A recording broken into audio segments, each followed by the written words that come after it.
बोरखेड ते कासरवाडी रामेवाडी हा रस्ता 6 कोटी रुपये बजेटचा रस्ता आहे आणि आपले त्या कार्यालयाचे एक्झिक्युटिव्ह इंजिनियर पाटील साहेब यांना वारंवार आम्ही पत्र दिले, आम्ही आमरण उपोषणाला बसलो, परंतु आमच्या असं निदर्शनात आलं की गुत्तेदाराला इथलं प्रशासन पाठीशी घालत आहे.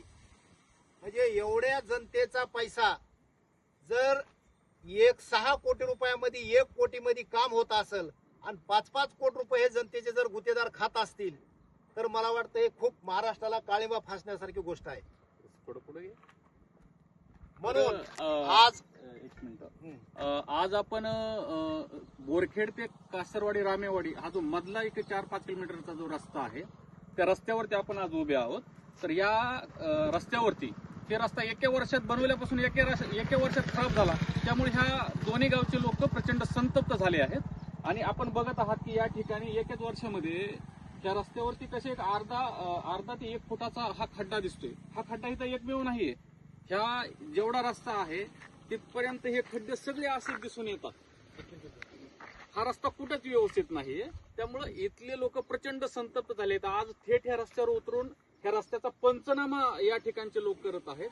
तर त्यांची प्रतिक्रिया काय आहे तर आपण थेट जाणून घेणार आहोत. आपल्यासोबत या भागातले एक प्रतिष्ठित नागरिक मिसळ साहेब आहेत, त्यांची प्रतिक्रिया व्यक्त करतील. ते काय म्हणत आहेत आपण जाणून घेऊया.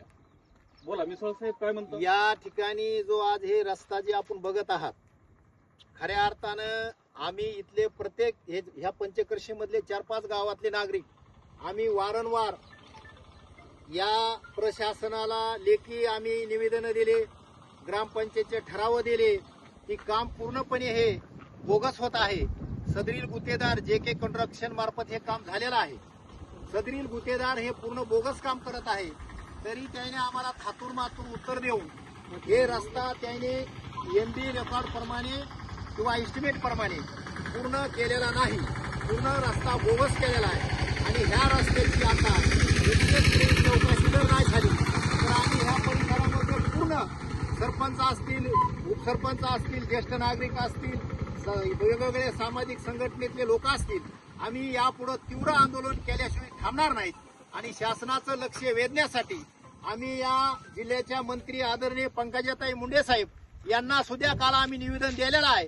आणि खऱ्या अर्थानं यांनी मंत्री असतील किंवा आमदार असतील यांनी निधी आणायचा, भरपूर निधी आणायचा आणि इकडे गुत्तेदाराच्या ह्याच्यामध्ये घशामध्ये घालायचा आणि जनतेचा पैसा पूर्ण गुत्तेदारानं खायचा, अशी एकंदरीत या ठिकाणची परिस्थिती झालेली आहे.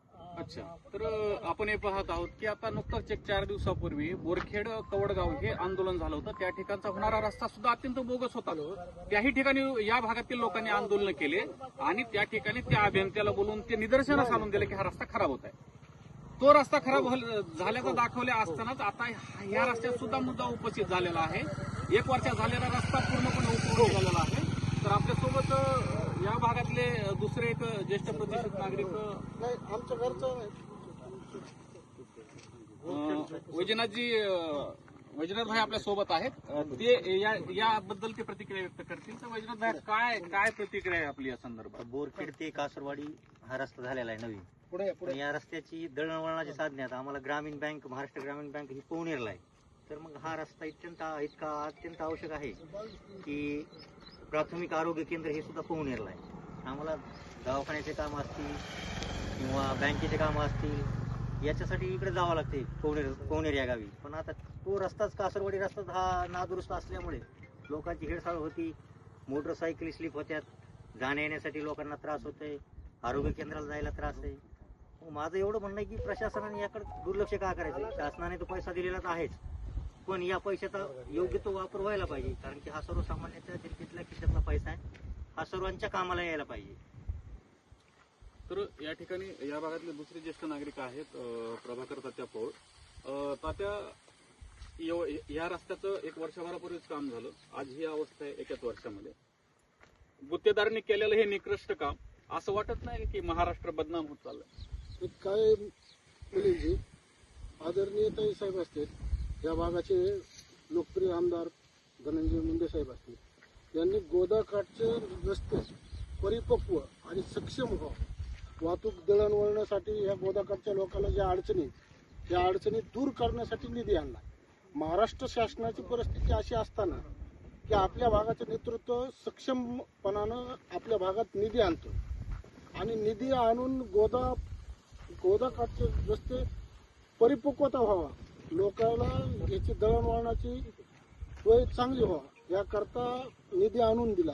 पण गुत्तेदार हे काय करायले की प्रशासनातले अधिकारी यांच्या संग संगनमत करून हे पूर्णपणे बोगस काम करायला. आमची ह्या तुमच्या माध्यमातून लोकप्रतिनिधीला बी विनंती किंवा आम्ही जाऊन बी भेटणार आहे की आपल्या भागातले जे प्रशासन आहे यांना विचार नका. ही पडताळणं एवढी की माझ्या गावचे 2 किलोमीटर लोकांची शेतं इकडे, दररोजचं जाणं येणं ह्या भागात होतं. 2 किलोमीटर इकडे जायचंय आणि 2 किलोमीटर परत गावाकडे जायचंय.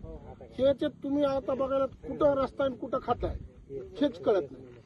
त्यामुळं प्रशासनाला जागा करण्यासाठी आता मिसाळ साहेब म्हणले तसं तीव्र पाऊल उचलावं लागेल आणि त्यानंतर जर समजा निवेदन देऊन हे थांबणार नसतील तर आम्हाला उपोषणाचा टोकाचा हे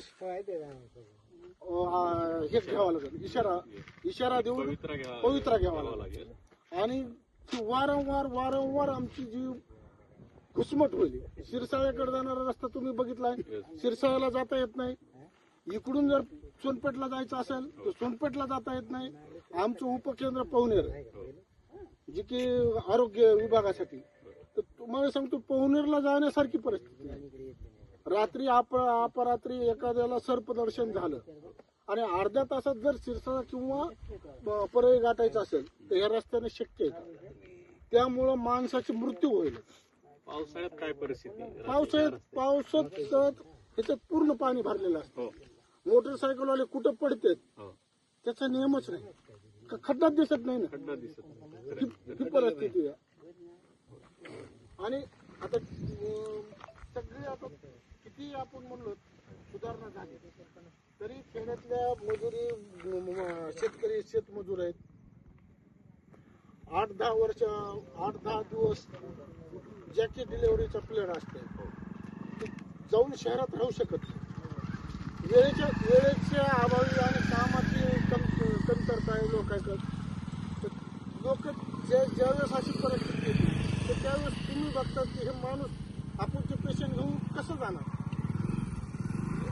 इथे कामं निकृष्ट व्हायला लागले तर त्याला प्रशासकीय व्यवस्था आणि गुत्तेदार दोन्ही जबाबदार आहेत असं म्हणता येईल. 100% प्रशासक गुत्तेदाराला वटणीवर आणायचं काम प्रशासक करू शकतो. बरोबर. जर समजा प्रशासकानं मनावर घेतलं तर गुत्तेदाराला नोटीस देता येईल किंवा असे गलत काम करताना त्याला काळ्या टाकता येईल.